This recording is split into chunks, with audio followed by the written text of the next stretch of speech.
I'd like to introduce myself. I'm Dr. Alexandria Wright with Bluestone Strategy Partners. I'm here with my colleagues. Many of them are here. And in fact, why don't I ask my colleagues to go ahead and introduce themselves via chat? And that way everybody has names. If you want to kind of put that in there. Thank you so much, Mr. Metcalf. And then that way we'll get started here. All right. Bluestone Strategy Partners, we wanted to give you a little bit of a background. We've been around for about 19 years here. It's a native-owned firm focused on economic development and diversification in Indian country, as well as tribal governance, healthcare, human resources, and now workforce development. We use a variety of subject matter experts from Indian country directly, and we seek to contextualize our work in everything we do to what are the priorities for Native nations, as well as supporting the economic opportunity within tribal lands. You can see there our mission there, as well as our vision to provide premier tribal economic development and governance advisory services, and supporting that fiscal independence and protecting tribal sovereignty and sustainability as well. This is our lineup of services, and you'll see their workforce development right at the top. Myself personally, I spent a good dozen years at rural colleges running economic and workforce development. I published in the field of sustainable economic development and ecological economics, and have participated as a labor economics economist in my career for the past probably 17 years. You see there at the top our primary kind of functions, looking at career pathways and education alignment, work-based learning and apprenticeships. Most of you on the line right now know that that is a priority under the current federal administration. So when we do speak about generating revenue, generating funds for workforce development, we really need to be hyper attuned that space of work-based learning right now and those registered apprenticeships, because that's where that funding is going to be. And then finally, aligning industry and systems. We're going to talk a little bit in a couple of slides about our theory of change here at Bluestone. So as you can see here, this is our new line of work. Here in 2026, we will also be launching our brand new nonprofit arm, the Center for Advancing Rural and Tribal Economies, where we'll be able to provide technical assistance in a much more expanded way. You can see here, one of the things that we've thought about over the past few years, I've been thinking about it for 18 years, but specifically over the past year and under the current administration, is really how do we support the expansion of human capital in tribal lands? Moving through a few different projects that I've been in recently, particularly one up in Northern Nevada, where Director M. Hooper is located there. Connectivity to Taro offices has become a really, really key consideration when we talk about workforce development. And we'll walk through a couple of models here. But as you can see, what we're trying to do here is connect the partners in Indian country, our tribal colleges and universities, our tribal councils, our Taro offices, our tribal enterprises, all to enhance those opportunities in education and career pathways. You can see here we've listed some critical factors to keep in mind. These are probably not new to you. Just to organize them and kind of lay them out, targeting career clusters that support tribal government and tribal enterprises, identifying those skills gaps, expanding the education and career pathways tied to living wage employment or something that is otherwise sustainable, responding to those needs and addressing, of course, our connectivity issues. Digital tech is a high priority when it comes to workforce development in the modern era. We wanted to share with you a couple of slides on what we're hearing from our tribal partners. This is somewhat delineated, this first slide, into needs versus barriers, and that's where a lot of the commentary came from. Needs versus barriers. So the need for greater youth engagement, we're seeing that all over the place. Here at Bluestone, we just completed a broad series of 2-day work sessions that were funded very graciously by Shakopee Nation for that Midwestern Great Lakes tribal area. And we saw firsthand the huge emphasis being placed on youth engagement, which I could only imagine is really about considering a workforce for the future and being cognizant of seven generations. Sustainable structures, qualified staff, that's a big one that we see a lot. The ability to create those talent pipelines for tribal government. It's problematic and challenging to build out and exercise native sovereignty without the human capital to support that tribal government. And that's really where our focus is too. Primary barriers, lack of opportunities in tribal lands, leadership transitions and inconsistent funding cycles. Again, thinking about what was the interference, let's just say it, of the Indian Reorganization Act in tribal governance and in traditional structures of governance that we carry with us that trauma to today. And so what Bluestone Strategy Partners is looking to support is the elevation of tribal governance, the reflection back into traditional ways, and at the same time modernize it for efficiencies and effectiveness. Recruitment competition is always a lot of what we hear. We have our human resources line of work that works deeply in compensation studies and analysis.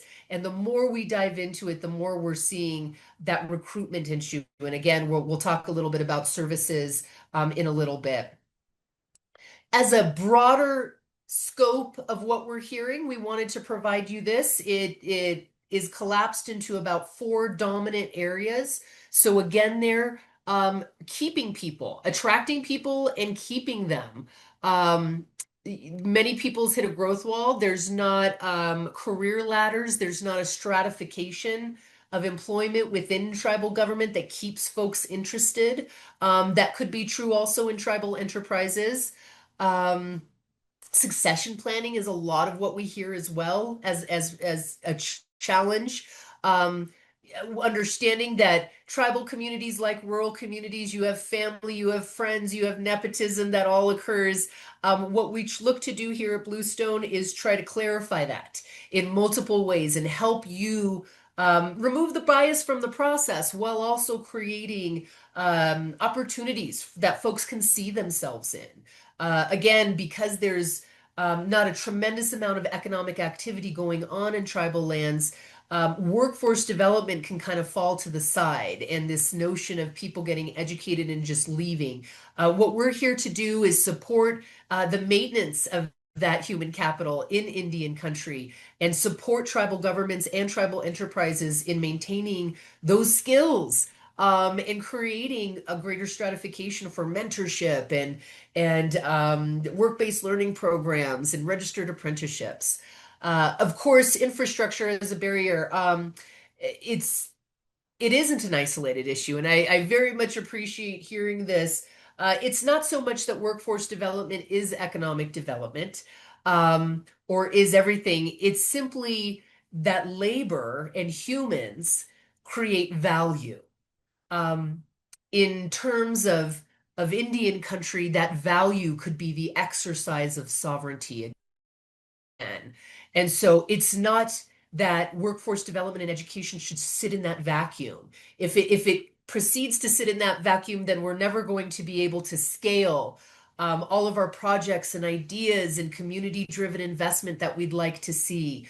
So again, recognizing that workforce is intimately related across all facets of our community. Not that it is it and defines it, but that it is related and in a supportive element in all of those dimensions. Um, we work across multiple infrastructure deficits, and again, that's something where, for example, in Northern Nevada, working in coordination with our Native nations and our Taro offices and our workforce system to ensure that training for directional drilling and fiber slicing is occurring and accessible for our tribal members so that they can participate in this huge construction boom for broadband and ensure that local people are working in local areas. the friction between external workforce models and tribal values. We've seen that a lot. One of our big priorities here is an approach to almost indigenizing career and education pathways. We are currently, we've submitted for some research funding in order to take a deeper dive into this. We have some real good partners up from Montana down to Arizona with our tribal neighbors that are supportive of this and are willing to help us really take a look at workforce development, the organization of career clusters and skills, and see how we can overlay those traditional Indigenous values, cultural and ecological values, so that every Indigenous learner, be it young, be it old, be it adult, sees themselves across all these fields and in these occupations. And then finally, data and AI, future proofing, right? AI integration and data informed planning. We here at Bluestone Strategy Partners really emphasize data-driven decision making. And as such, we've created models for localized economic development and workforce development dashboards that can very transparently demonstrate the demand by occupation, by industry sector, by subsector, aligned local educational resources, wages, and projections, so that Native nations can make the investment that they're looking to make in an informed way. While we impress upon on our clients and our partners the importance of data, quantitative data isn't the only type of data out there. We also have a heavy push for qualitative data, those community surveys, those authentic surveys that are taken in and able to be operationalized for that investment. So we wanted to share with you the three dimensions of workforce development that are core to our theory of change here at Bluestone Strategy Partners and our new Center for Advancing Rural and Tribal Economies. You see here three major dimensions: tribal government, tribal enterprises, and regional economic opportunity.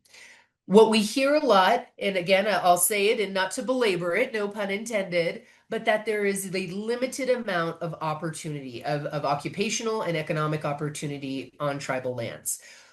What we support, the technical assistance we provide, and the impact we look to have is all related to growing and strengthening and building tribal government and tribal enterprises. So we encourage our partners to look at how human capital is being fostered to support efficient and effective operation of tribal government. In that sense, be it local educational institution, rural community colleges and post-secondary institutions, universities, such as University of Nevada at Reno, tribal colleges and universities, whatever that partnership is.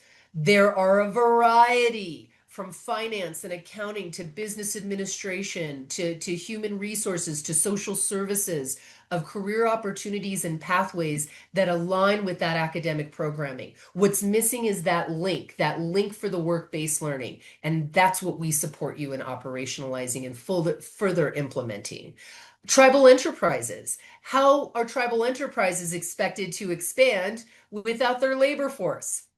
And we certainly want locals to be working for local institutions.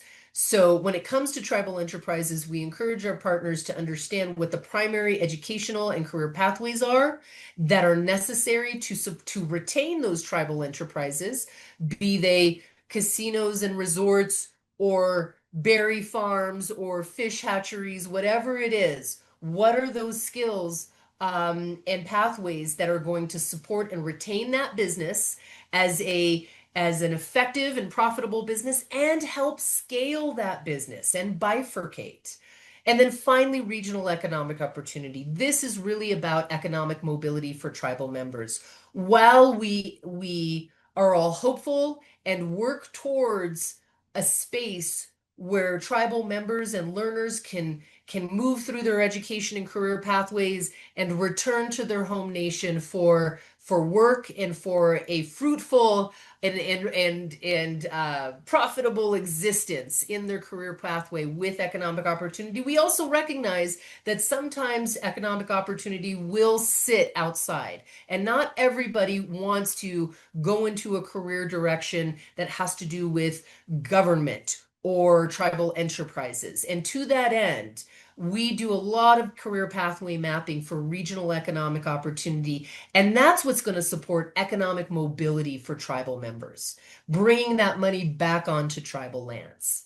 So again, these three dimensions of workforce development are how we think about and start to organize efforts and investments in Native nations. Wanted to share this one other slide with you. This is one that we've developed recently, looking at the primary factors of tribal workforce development. We all see our economy and economic development and workforce development right in front of us every day when we leave the house. So sometimes we forget about the nuances and the intricacies that are economic and workforce development in Indian countries. So this is about pulling those out and putting those at the forefront of our mind. Things like starting at the top, as I just mentioned, what are the skills needed to support tribal government and tribal enterprises, first and foremost? Second, what education and training do you have access to? Are there TCUs nearby? Are there universities? Are there rural colleges? Those are the partnerships. And without partnerships in 2026, we're not going anywhere. You are not going to have competitive funding applications. You won't be able to really scale those efforts that you're looking to scale. And that's why we really talk about partnerships, both internal partnerships across things like your TARO offices, your Department of Educations, your WIOA offices, tribal government, as well as external partnerships with your regional post-secondary system, as well as your workforce system and further economic development systems. Are there CDFIs to support small business development? We think about this when we think about economic opportunity, recognizing that there is a limit to the economies on tribal lands. Entrepreneurship is a way to advance that.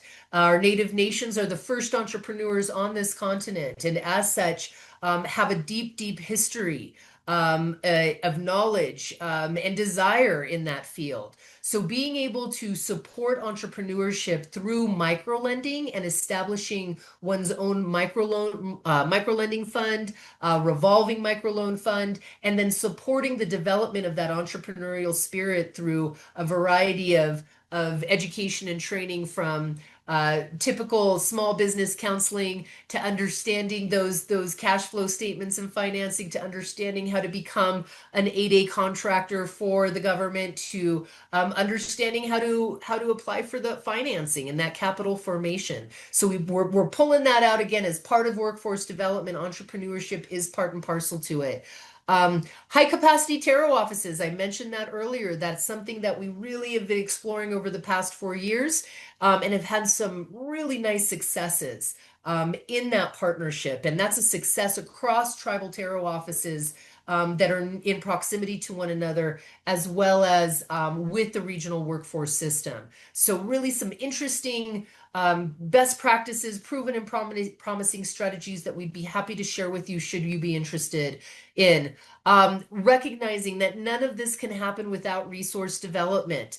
And it's not just federal funding and resources that we're looking at. We're also looking at community and corporate philanthropic funding. It's 2026. We're under a new federal administration, and we have to remain cognizant of what the priorities are and where we're going to be most competitive. We don't want to fit the square peg in the round hole. We want to find the right formation for what our Native nations need. And to that end, Bluestone Strategy Partners and our new center are really focused on the development of resources. And in order to do that, external partnerships are essential. And then finally, how are your intertribal councils being engaged? Most of you on the line probably participate in one of your local intertribal councils. Intertribal councils are starting to scale their efforts in multiple ways to broach new subjects. And that's something that we're going to be working with multiple intertribal councils to offer workshops that are very specifically tuned to elements of economic develop or workforce development. My apologies. Perhaps something like, how do you implement a registered apprenticeship program? Really walking you through the steps of that and contextualizing it to what your needs are. How do you create a stratification within your tribal government so that there's multiple levels and layers that people can see themselves moving upward and onward with. Um, and so around those primary factors, you see what we are calling our pillars of integration. And these are a little more, I would say, education focused, but I think it's important for those of you on the line that participate in workforce development or even economic development and tribal council to become familiar with that vernacular and the language. The more familiar you are with it, the more opportunities that you can start to percolate on and see in the connectivity.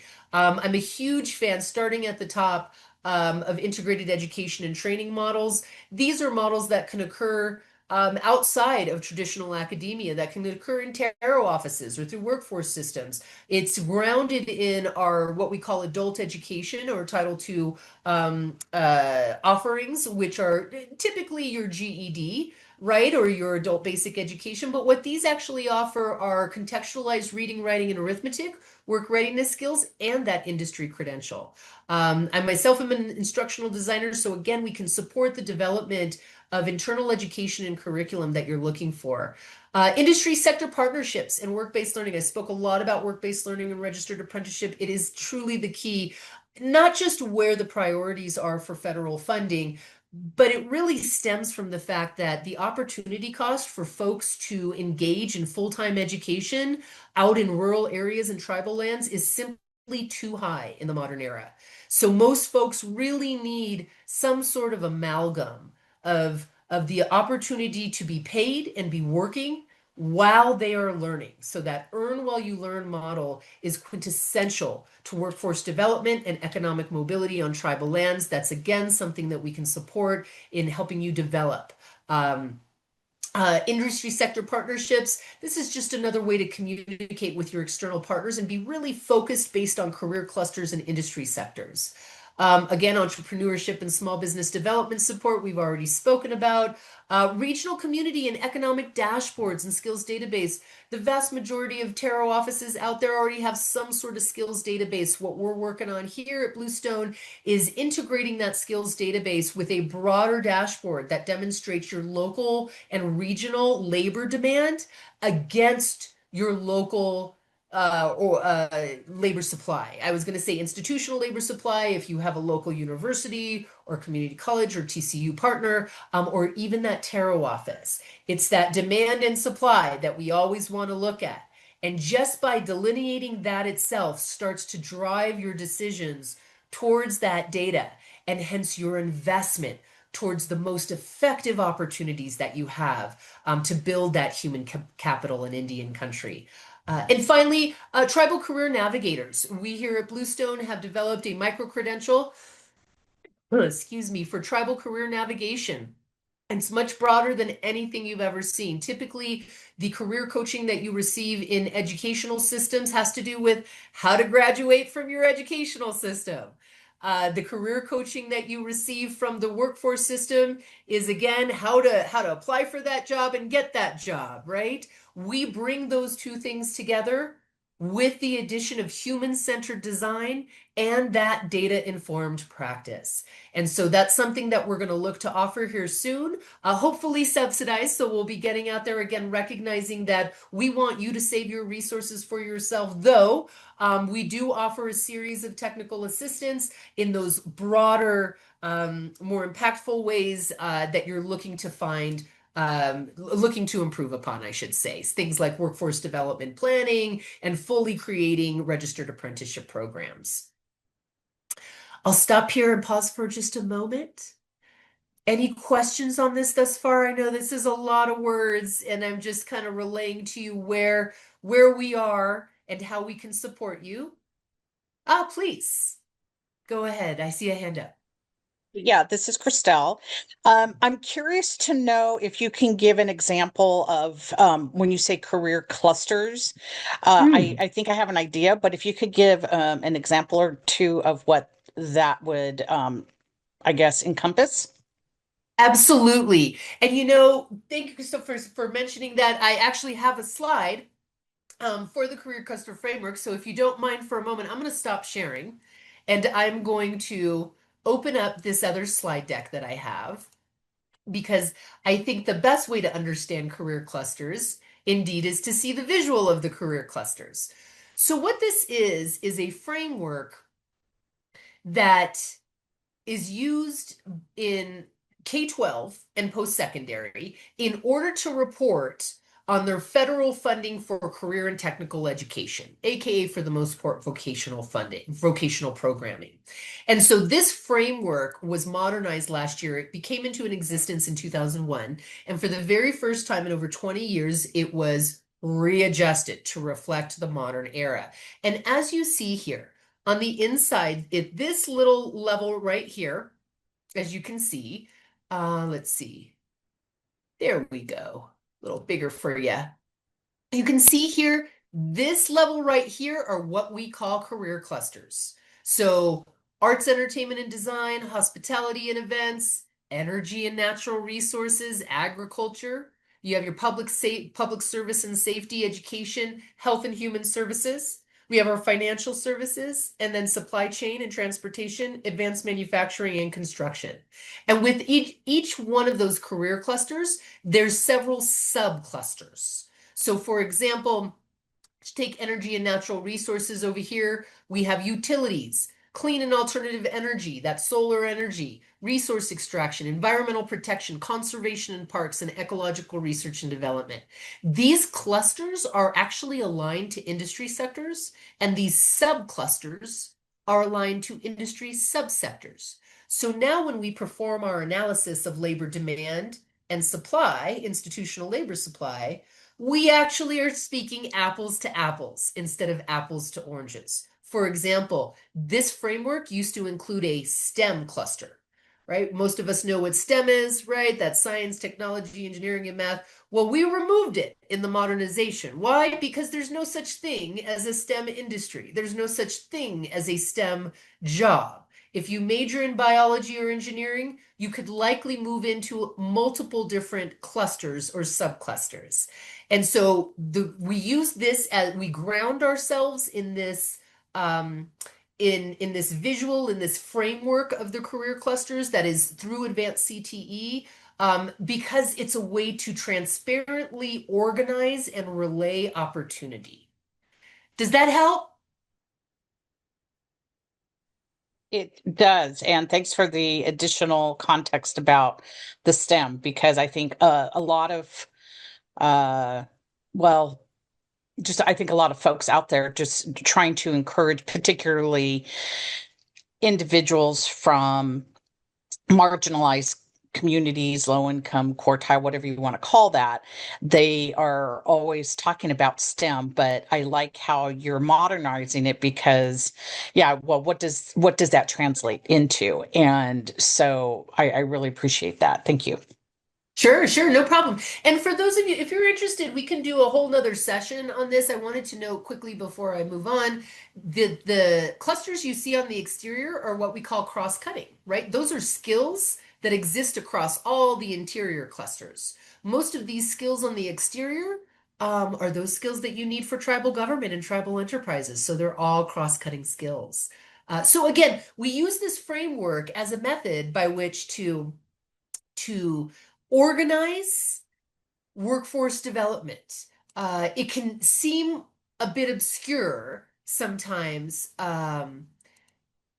because of exactly what you said, right? We have these traditional words and phrases that we use, but again, looking to be really poignant about how we're organizing our education and career pathways so that not just us who are designing it understand and can pinpoint investment, but that our learners can understand where they are headed. So to kind of round this out, wanted to speak to you a little bit about our technical services. We currently have some projects that are philanthropically funded that we are working with our tribal colleges and universities with. Some of you might be from some Native nations that are working with these TCUs. So we might be able to engage you through those projects. Other than that, we have this list of technical services that we offer through Bluestone Strategy Partners to include the broad array of workforce development strategic planning, and then very technical pieces, those specific pieces. We recognize that some folks need that big strategic planning where we can come in and fulfill that for you and fulfill that contract for you and get you going. But we also recognize that there are a lot of tribes out there that really have robust strategic plans already, um, and they just don't have the support and the technical assistance to operationalize those strategic plans and move into full implementation. And so that's why we offer this variety of other types of technical service, including, as I mentioned before, design and implementation of apprenticeship programs. Skills-based hiring training. This is something that we are pushing out. It was a bit successful in Northern Nevada, and we're going to be expanding on that. And this is something that could support again that crucial challenge that's happening in human resources. That's an amalgam of maybe necessary compensation studies and not competitive compensation, not enough stratification within arms of the work so that you have a career ladder, perhaps really antiquated job posting. That's quite honestly what we see a lot is just antiquated job postings that carry all sorts of skills in them and they're not really what you're looking for. So that's a nice line of work that we're offering now. Leadership academies for tribal government, resource development again, industry sector partnerships should you be interested in. Again, professional development for those career coaches and those tribal career navigators. I'll skip to career pathway mapping and analysis for tribal government and tribal enterprises in particular. So the actual creation of career and education pathway maps that specifically point to all of those occupations in tribal government that you need and all of those occupations in tribal enterprises that are needed. And then also really the expansion of partnerships with local and regional workforce development board services. We have some WIOA partners on the line with us. Again, really grateful to have you with us. It's not typical that that occurs, right? So we want to enforce and work towards supporting your partnership with these workforce systems and quite frankly getting seats on those boards so that you can drive that agenda. What workforce systems offer are a variety of support services like transportation vouchers, clothing for work, as well as childcare needs. And then finally, we are also offering economic impact analysis to demonstrate the economic impact that your native nations have on regional and statewide economies. Again, we cannot escape the fact that we are in a capitalist nation, a capitalist democracy here, so to speak, or republic, I should say, and demonstrating the economic impact of what you do as you build out that workforce is just it's paramount to ensuring that your priorities are met and that your priorities are on that agenda at the state level. And then finally, a grant writing line of service. We will be expanding into more local and regional dashboards that I spoke about, expanding work with tarot offices, those of you looking to expand tarot support, and then supporting more economic needs of community-driven investment, again, where you can integrate that traditional cultural and ecological knowledge, all those elders out there, and create really sustainable career pathways for young learners, for adult learners, for those types of economic development investments that might not be your typical or traditional, but in the capitalist economic sense, but are exceedingly meaningful for your native nation. And designing those rubrics to help you again determine where that investment dollar needs to be. And just to finally leave you with this, key considerations for your workforce development planning. Please always consider those critical factors. Um, it's kind of like that analogy of with the shotgun, right? And the shotgun spray going out all over the place. That has been the MO, I should say, of rural and tribal communities. Just let's see what we get. We want to address all these factors. What we do here at Bluestone is help you target that investment so that you can see the impact within a short amount of time. And from there, you can start to grow that impact into additional areas, additional sectors, career clusters, whatever it may be, initiatives. But really targeting that investment is key to that impact that you want to see. Putting together that community skills inventory, that asset inventory, availability of broadband infrastructure and education and trading needs.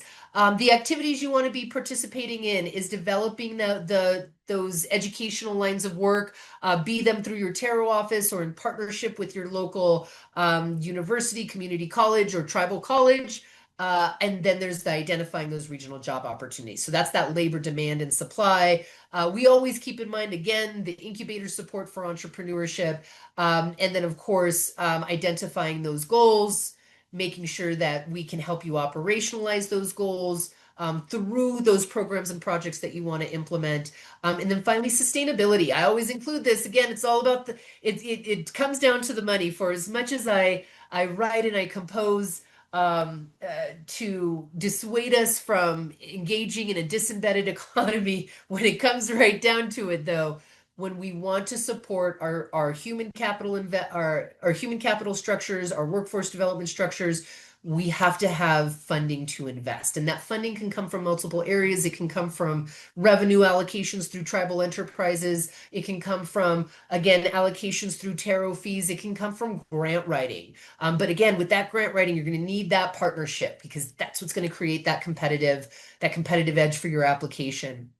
And so sustainability for funding and then that cross-departmental planning with human resources as the hub, we can no longer afford to function in vacuums. That's really what it comes down to.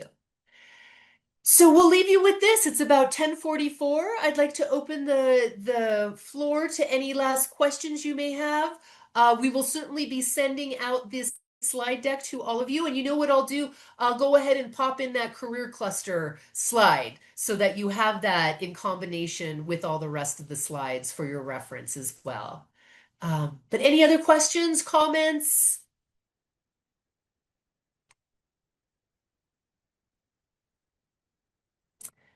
Oh, please go ahead.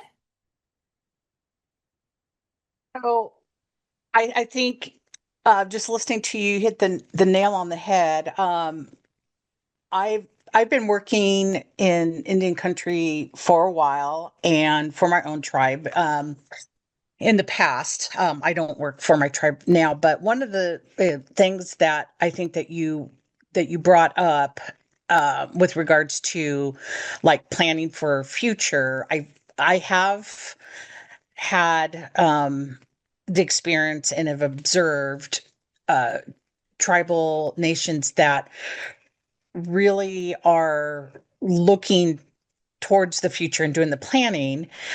But what happens is priorities change for different reasons. And so, therefore, other things become priority. And then the other thing that I also have observed is that in tribal governments, we tend to operate in silos. And a lot of that comes down to because of the funding sources, because the funding is, it's either federal funding, it's tribal funding, it could even be, state funding. So you have all of these different areas, very complex. So the reason why I bring all this up is because it's very difficult to stay on that same pathway towards reaching your goals, even at, 3 and 5 years, because maybe your government seats change every year or every 2 years, and then you have new leadership,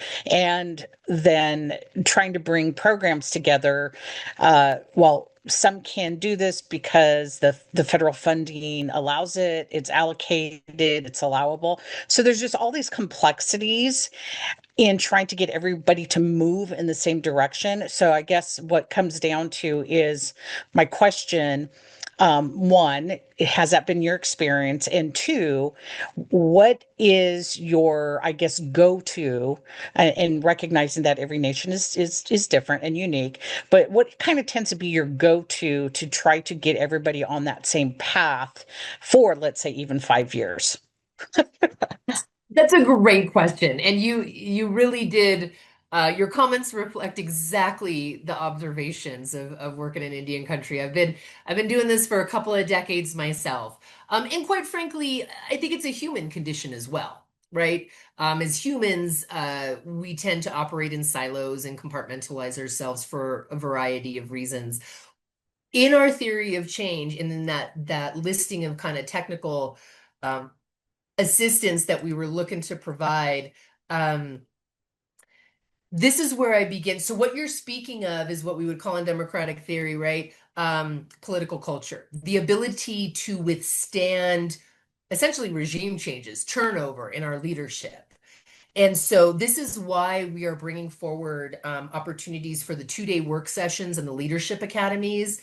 We tried, in my experience, I should say, I've tried virtual sessions trying to bring folks together from a variety of different departments. Doesn't quite work. You have to be in the same room together. And so what we do, what our strategy is starting with these 2-day work sessions, and then moving into this leadership academy to get everything out in the open and start to narrow. And quite honestly, it's that data driven decision making that really supports it. Because once you start to see the data, as much as we can interpret data any way we want, or we can say we don't believe the data, at the same time, when you're in the room together and you start to look at this, we seek to find that consensus across people. And we're serious about it, right? We're serious about don't leave this room and think that you're going to go back into that silo. And so one of the ways that we support that is cross-departmental rubrics and accountability too, and also supporting the setup of communication strategies as well as implementation strategies. For the most part, a lot of humans don't know how to work with one another for lack of tools and resources. So that's a lot of what we bring to the table as well. And I'm not saying that, we can solve every issue out there. And again, as you mentioned, every nation has its own context.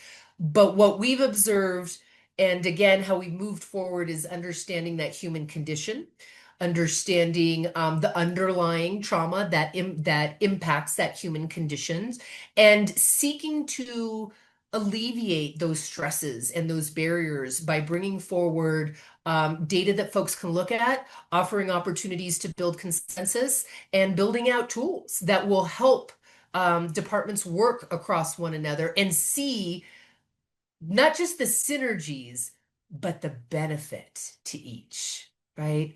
I know of a tribe that has an education department that hates its WIOA department. Well, that's not going to do anybody any good. And I get that, but we have to see where that mutual benefit comes forward and starts to work together. So what you say is it's a very complex question, and I'm sure my answer wasn't nearly as comprehensive as we need. We'd probably need an entire year to discuss this, but I do have a couple decades behind me in a highly interdisciplinary fashion, and after all these observations and experiences, we find that that's at least a movement forward in the right direction beyond what we've seen offered in the past. Does that help at all? Does that resonate at all? Yeah, it really does, because again, I think what you're offering is solutions, and not just saying, oh, hey, you need to have a strategy, but actually recognizing the unique nature of our societies, that we also, it's really important, like imperative factor to actually Absolutely. have the implementation strategies, not just the strategy itself. Absolutely. And again, some tribes already have the strategy. What we will do is come in and support that operationalization and the implementation through those tools and rubrics and partnering. And I appreciate you saying that our strategic planning and our technical assistance doesn't just address the symptoms. We look to address the root problems. And that's the hard stuff. That's why we haven't seen this out there a lot. That's why there's not a lot of research, there's not a lot of literature, there's not a lot of firms that do this type of work in Indian country because it is super complex to address those root causes rather than just the symptoms. Right. And that's scary stuff. And I think that's probably, of course, the trust, right, is very important. But I agree with you, yes, that we do need more of it, and it's just, especially in the environment that we're in right now, I think just humans as a whole are in a mode of really just survival and fear, which is normal, but as resilient people, I think we can use this to really start focusing on, hey, we need to come together. And if we're going to continue to be resilient, we have to look at new ways of doing this, even if it does mean that it's going to be a triggering event. We have to work through that. That's beautiful. Thank you. And thank you for mentioning that resiliency. Mr. Little Thunder. Hi, yeah, I just want to kind of applaud, what you brought up was like, the root causes of, what the root issues of, why something is, happening. Because I've been in my position for like 3 years. Um, and, looking at workforce development, you wonder why we have these issues. Because you can have this, as much trainings as you can, provide people with all these materials, but it depends on, that person, like, are they actually going to utilize that? Two people can go into the same training, but you're going to get two different results from, both of them. Where's the effectiveness happening? And a lot of that comes from like, lack of community, I think, because, you know, there's a part where people just, you know, forgot to work for each other, you know, and, looking at all these trainings and stuff and, have been a part of these webinars, that wasn't really addressed. And I like that you brought that up and I was like, well, this is great. And, seeing this, I grew up in the city, I grew up in Rapid City. Um, and luckily enough, I had a great community around me. Moving back to the reservation, I thought I was only gonna be here for a year. I'm here 10 years later, and then trying to battle human behavior and change management. And I've got so much gray hairs. I'm only 37, and it's crazy, but I really like your approach, and I just want to just kind of reiterate that. I'm glad that you brought that up because it's really important. And I think social media is Oh, a big thing to do with people not wanting to be there for each other.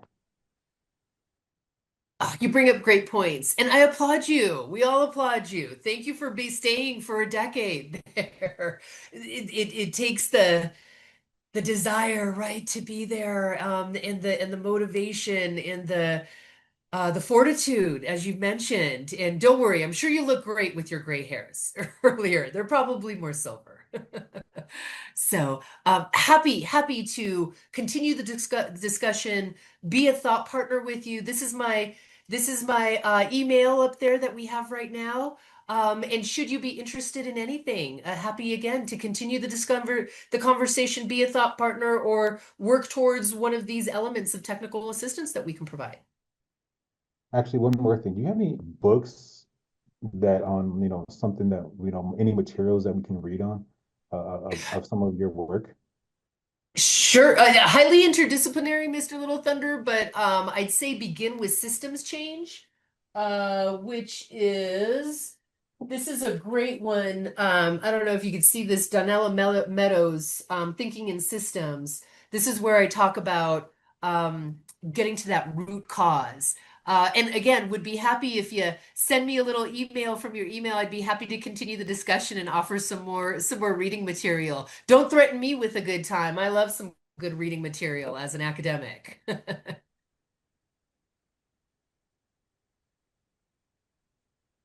Mr. Nagani, did I see you come on off mute? Yeah, I was wondering about your website. Is that where, if I needed more information, is that where I'm gonna go? Absolutely, you can go there. I'm going to stop sharing right now and I'm going to see if I can pull up that website. Maybe Mr. Savage, if you happen to have it up, I did, but I also closed it. Let's go ahead and place that link. We have a specific page on our website now. I just dropped it in the chat for you folks. Oh, wonderful. Thank you so much. And I'll go ahead and thank you. Let's see here. I'll pull that up and share my screen. And that way, Mr. Nagani, you can see that. There you go. So you'll see our page right here. If you scroll to the bottom, you'll see our contact information. And of course, we'll be sending out these slides with my direct email contact. Again, would be happy to chat with you on what your needs are, or where your thoughts are.